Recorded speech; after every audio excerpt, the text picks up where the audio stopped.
ఏ పరిస్థితుల్లో ఈ బడ్జెట్ని ప్రవేశపెడుతున్నాం, ఎంత క్లిష్టమైనటువంటి పరిస్థితుల్లో ఈ బడ్జెట్ ప్రజల ముందుకు వచ్చింది అనేటువంటిది ప్రతి ఒక్కరూ కూడా గుర్తించారు అధ్యక్ష. 30 మంది శాసనసభ్యుల మాటల్లో కూడా పరిస్థితి అనేటువంటిది ప్రతిధ్వనించింది అధ్యక్ష. అయితే ఇక్కడికి రానటువంటి శాసనసభ్యులు, రాలేనటువంటి వారు బయట కూర్చొని అనేకంగా మాట్లాడుతూ ఉన్నారు అధ్యక్ష. బాధ అనిపిస్తుంది అధ్యక్ష. ఈ బడ్జెట్ అనేటువంటిది శాసనసభ్యులకి చట్టాలు చేయడం, ప్రభుత్వం ఖర్చు పెట్టేటువంటి ప్రతి రూపాయిని ఆమోదించడం మినహా ఇంతకన్నా పవిత్రమైనటువంటి బాధ్యత ఏం లేదు అధ్యక్ష. మరి అట్లాంటి బడ్జెట్ లాంటి పవిత్రమైనటువంటి కార్యక్రమానికి హాజరు కాకుండా, వాళ్ళు ఇక్కడికి రాకుండా బయట కూర్చుని ప్రెస్ మీట్లు పెట్టి ఉన్నవి లేనివి కల్పించి ప్రచారం చేస్తున్నారు అధ్యక్ష. ఒక రకంగా అనిపిస్తుంది అధ్యక్ష, ఈ డ్రాప్అవుట్ ఎమ్మెల్యేలు సభలోకి రాలేరేమో అని అధ్యక్ష. ఎందుకంటే వాళ్ళు చేసినటువంటి పాపాలు వాళ్ళని వెంటాడుతున్నాయి అధ్యక్ష. ఇక్కడికి వస్తే ప్రభుత్వంలో ఉన్నటువంటి మేము ఆ లోపాలన్నింటినీ ఎత్తి చూపిస్తే వాటికి సిగ్గుతో చచ్చిపోవాలో తలెక్కడ పెట్టుకోవాలో తెలియనటువంటి పరిస్థితులు వస్తాయి అనేటువంటి ఉద్దేశంతోనే వారు శాసనసభ నుంచి మొహం చాటేస్తున్నారా అని అనిపిస్తుంది అధ్యక్ష. 5 సంవత్సరాల పాటు ఆర్థిక విధ్వంసాన్ని కొనసాగించారు అధ్యక్ష ఆర్థిక రంగంలో. మరి అడ్మినిస్ట్రేటివ్కి వెళ్తే వ్యవస్థలన్నింటినీ సర్వనాశనం చేశారు అధ్యక్ష. రాజకీయాల్లోకి వెళ్తే నీతిని విలువల్ని వదిలేసి ప్రతిపక్షాల గొంతు నొక్కడం మీదనే కార్యక్రమాన్ని దృష్టిని కేంద్రీకరించారు అధ్యక్ష. పాత సామెత చెప్తారు అధ్యక్ష, బక్కోడి భువన్ లాక్కుని బలిసిపోవాలంటే కుదురుతుందా అని. కుదరదు అధ్యక్ష. ప్రకృతి కానీ భగవంతుడు కానీ దాన్ని అది ఆమోదయోగ్యం కాదు అధ్యక్ష. అందుకే అధ్యక్ష ఆ బక్కోడి భువన్ లాక్కున్నందుకే వాళ్ళ 11 స్థానాలకి పరిమితం అయిపోయారు అధ్యక్ష. వాళ్ళు ఇప్పటికైనా వాళ్ళల్లో మార్పు వస్తుందా అని అంటే బయట కూర్చొని వాళ్ళు మాట్లాడేటువంటి మాటలు చాలామంది ఆ పేపర్ చదవడం, ఆ టీవీ ఛానళ్ళు చూడడం ఆపేసి ఉంటారు అధ్యక్ష. ఆర్థిక శాఖ మంత్రిగా ప్రజలకు ఏం సంకేతాలు ఇస్తున్నారు వీళ్ళని చూడాల్సినటువంటి పరిస్థితుల్లో చూస్తే నిజంగా బాధ అనిపిస్తుంది. బాధ్యతారాహిత్యంగా మాట్లాడుతున్నారు అధ్యక్ష. వెలుగొండ ప్రాజెక్టు గురించి సబ్జెక్టులకు వెళ్లే ముందు అధ్యక్ష నిధులు కేటాయించలేదంటారు అధ్యక్ష. ఎన్నికలకు ముందు ఏం చేశారు అధ్యక్ష, పోయి దాన్ని జాతికి అంకితం చేస్తున్నాం, రేపటి నుంచి నీళ్ళు వస్తున్నాయి, ప్రాజెక్టు పూర్తయింది అని చెప్పుకుని తిరిగారు అధ్యక్ష. మరి పూర్తయిన ప్రాజెక్టుకి ఏ రకంగా కేటాయింపులు చేయాలి అధ్యక్ష? వాళ్ళ ద్వంద్వ వైఖరి ఏంటి అనేటువంటిది వాళ్ళ ప్రజలు కళ్ళ ముందు కనపడతా ఉంది అధ్యక్ష. ఆ రోజు ప్రాజెక్టు పూర్తి కాలేదు, ఇంకా పనులు ఉన్నాయి అనేటువంటిది కేవలం ఎన్నికల్లో ఓట్ల కోసం ప్రజల్ని మోసం చేయడం కోసమే ఆ రోజు మీరు ప్రాజెక్టుని ప్రారంభోత్సవం చేశారు, జాతికి అంకితం చేశారు అనేటువంటిది వాస్తవం కాదు అధ్యక్ష. ఇవన్నీ సభకు వస్తే వీటికి సమాధానం చెప్పేటువంటి పరిస్థితులు లేవు అధ్యక్ష. అందుకనే సభ నుంచి మొహం చాటేసి తిరిగేటువంటి పరిస్థితులు వస్తున్నాయి అధ్యక్ష. వీళ్ళు నేను ఒకటే కోరుతున్నా అధ్యక్ష, వాళ్ళు మంచి చేయలేరు, కనీసం చేసేటువంటి మంచి ఒక తపన పడేటువంటి నాయకుడు తన ప్రయత్నం చేస్తూ ఉంటే సైలెంట్గా ఉండండి. అదే మీరు ఈ రాష్ట్రానికి ప్రజలకి చేయగలిగినటువంటి మేలు అనేటువంటిది నేను నమ్ముతున్నాను అధ్యక్ష. అది చేయకుండా బయట కూర్చొని అనేక ప్రశ్నలు సంధిస్తున్నారు అధ్యక్ష. వీళ్ళు అనుమానాలు దేని మీద అధ్యక్ష? వెనుకబడినటువంటి రాయలసీమకి సాగునీటి ప్రాజెక్టులకి ఎక్కువ కేటాయింపులు చేసినందుకు వీళ్ళకి అనుమానాలు వస్తున్నాయి అధ్యక్ష. లేకపోతే నిర్లక్ష్యం చేయబడినటువంటి ఉత్తరాంధ్ర సాగునీటి ప్రాజెక్టుల కోసం నిధులు కేటాయిస్తే వీళ్ళకి అనుమానాలు వస్తున్నాయి అధ్యక్ష.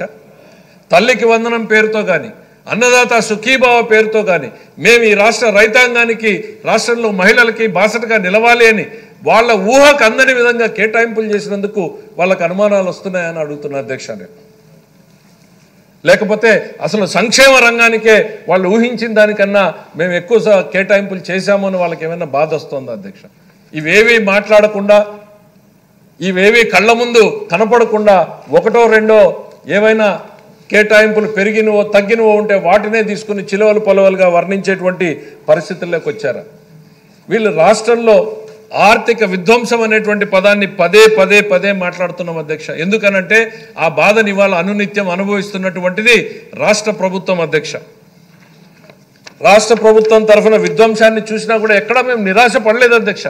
వ్యక్తిగా నేను నిరాశపడినా పక్కనున్నటువంటి నాయకుడిని చూసి మాకు ఒక బలమైనటువంటి నమ్మకం, ఒక స్ఫూర్తి వస్తుంది అధ్యక్ష. నేను చాలా సభల్లో చెప్పాను అధ్యక్ష, బ్లాక్ 2 అంటే ఫైనాన్స్ వింగ్లో కూర్చుంటే ఆ సంఖ్యలు అంకెలు చూసిన తర్వాత రాత్రి 10 గంటలకు ఒక డిప్రెషన్ వస్తుంది అధ్యక్ష. ఎట్లా దీంట్లో నుంచి బయటకు పడాలి, ఒకవైపు పెరిగిపోయినటువంటి అప్పులు, మరోవైపు పెరిగినటువంటి కమిట్మెంట్లు, చెల్లించాల్సినటువంటి బకాయిలు, మరోవైపు శాసనసభ్యుల నుంచి వస్తున్నటువంటి ప్రాంతీయంగా మాకు కావాల్సినటువంటి అభివృద్ధి పనుల కోసం వస్తున్నటువంటి ఒత్తిళ్లు, ఇవన్నింటినీ చూసి ఏ రకంగా వీటిని అధిగమించాలి అనేటువంటి ఒక డిప్రెషన్లోకి వెళ్ళేటువంటి పరిస్థితులకు వస్తే ఎప్పుడైతే బ్లాక్ 1 అడుగు పెడతామో అధ్యక్ష, ఒక స్ఫూర్తి వస్తుంది అధ్యక్ష. ఈ రాష్ట్రాన్ని తిరిగి గాడిన పెట్టగలము అనేటువంటి నమ్మకం వస్తుంది అధ్యక్ష. అది ఇవాళ మా నాయకుడు మాకు ఇచ్చేటువంటి పెట్టుబడి అధ్యక్ష. అదే మాకు ఆయన ఇస్తున్నటువంటి స్ఫూర్తి అధ్యక్ష. ఇవాళ మా చేతిలో మేము ఒకటే చెప్తున్నాం అధ్యక్ష, నేనేమి పెద్ద ఆర్థిక శాస్త్రవేత్తను కాదు అధ్యక్ష. నేను ఒక సామాన్యుడిని. జనం కష్టాల మధ్య, జనం కన్నీళ్ల మధ్య పెరిగినటువంటి వాడిని అధ్యక్ష. ఆ కష్టాలను, కన్నీళ్లను ఎంత మేరకు తగ్గించగలము అనేటువంటి ఆలోచనతో, తపనతో, ఆరాటంతో పెరిగినటువంటి వ్యక్తులం అధ్యక్ష. మాకు కూడా ఇక్కడ కూర్చున్నటువంటి అధికారులు, ఆ పైన ఉన్నటువంటి ఆర్థిక శాస్త్రవేత్తలు, లేక బ్యాంకింగ్ వాళ్ళు ప్రతినిత్యం కూడా మేము సంప్రదిస్తున్నాం అధ్యక్ష.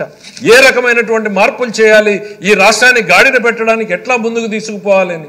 ముఖ్యమంత్రి గారు ఎన్ని శాఖలు ఉన్నా కూడా మా శాఖ మీ వారానికి ఒక్కసారో 10 రోజులకు ఒక్కసారో మాకు రివ్యూ తీసుకుంటున్నారు అధ్యక్ష. ఎప్పటికప్పుడు గైడెన్స్ ఇస్తున్నారు అధ్యక్ష. రాత్రి 10 అయినా కూడా ఫైనాన్స్, రెవెన్యూ చూసిన తర్వాతనే వారు ఇంటికి వెళ్తున్నారు అధ్యక్ష. అది మేము పడుతున్నటువంటి ఆరాటం. మా నాయకుడు మాకు ఇస్తున్నటువంటి మార్గదర్శకం అధ్యక్ష. ఇది రాష్ట్ర ప్రజలకు తెలియాలి అధ్యక్ష. ఏదో అద్భుతాలు జరిగిపోతున్నాయి ఇక్కడ. ఎందుకు అనంటే చంద్రబాబు నాయుడు గారి మీద ఒక నమ్మకం ఉంది అధ్యక్ష. ఆయన వస్తే ఈ రాష్ట్రంలో అభివృద్ధి అనేటువంటిది పరుగులు పెడుతుంది అని. కానీ ఇవాళ మా కాళ్ళకు సంఖ్యలు ఉన్నాయి, మా చేతులను తాళ్లతో కట్టేసినటువంటి పరిస్థితులు ఉన్నాయి. ఏ పరిస్థితుల్లో మేము రాష్ట్రాన్ని నడుపుతున్నాం అనేటువంటిది ప్రజానీకానికి చెప్పాల్సినటువంటి అవసరం ఉంది అధ్యక్ష. మా చేతిలో మంత్రదండం లేదు అధ్యక్ష. నేను మళ్ళీ చెప్తున్నాం, మేము 10 మందిని, 10 ఆలోచనల్ని తీసుకుని ఎట్లా ముందుకు పోవాలి అనేటువంటి దాని మీద చెప్తా ఉన్నాం అధ్యక్ష. దాన్ని మేము గుర్తు చేస్తే వాళ్ళు ఒకటే చెప్తారు, పదే మీరు గత ప్రభుత్వం గురించి మాట్లాడుతూ ఉన్నారని. ఎస్, మేము బాధతో మాట్లాడుతున్నాం అధ్యక్ష, బాధ్యతతో మాట్లాడుతున్నాం అధ్యక్ష. సిగరెట్ తాగొద్దు అని చెప్తారు అధ్యక్ష పెద్దలు, కొంతమంది విని మానేస్తారు అధ్యక్ష. కొంతమంది 10 సార్లు చెప్తే సిగరెట్ తాగొద్దురా నాయనా, నీ ఆరోగ్యం పాడవుతుంది అని అంటే కొంతమంది మానేస్తారు అధ్యక్ష. కానీ అప్పటికి మానని వాళ్ళ కోసం ప్రభుత్వాలు ఏం చేశాయి అధ్యక్ష? సిగరెట్ ప్యాక్ మీద క్యాన్సర్ బొమ్మలు వేస్తారు అధ్యక్ష, భయంకరమైన క్యాన్సర్ బొమ్మలు. అది సిగరెట్ కంపెనీల మీద కోపంతో కాదు అధ్యక్ష, ప్రజల మీద ప్రేమతోటి, ప్రజల మీద బాధ్యతతోటి సిగరెట్ తాగడం ఆరోగ్యానికి హానికరం అనేటువంటిది వేస్తారు అధ్యక్ష. అట్లానే మేము కూడా చెప్తున్నాం అధ్యక్ష, వైసీపీ రాష్ట్రానికి హానికరం అనేటువంటిది మనం గుర్తించాలి అనేటువంటిది పదే మేము చెప్తా ఉన్నాం అధ్యక్ష. ఇట్స్ ఎ స్టాట్యూటరీ వార్నింగ్ అధ్యక్ష.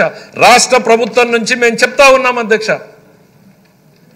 ప్రజల జీవితాలతోటి చెలగాటమాడి, రాష్ట్ర ఆర్థిక వనరులతోటి విధ్వంసం సాగించి, పరిపాలన వ్యవస్థను మొత్తం స్తంభింపజేసి, రాజకీయ ప్రయోజనాలు, వ్యక్తిగత ప్రయోజనాలు కేంద్రంగానే సాగిపోయినటువంటి ఈ పాలన ఈ రాష్ట్రానికి హానికరం అనేటువంటిది మేము పదే చెప్పదలుచుకున్నాం అధ్యక్ష. It's like a statutory warning on cigarette and liquor అధ్యక్ష. దానికి ఎందుకు అధ్యక్ష వీళ్ళు భుజాలు తడుముకుంటున్నారో నాకు అర్థం కావట్లేదు అధ్యక్ష.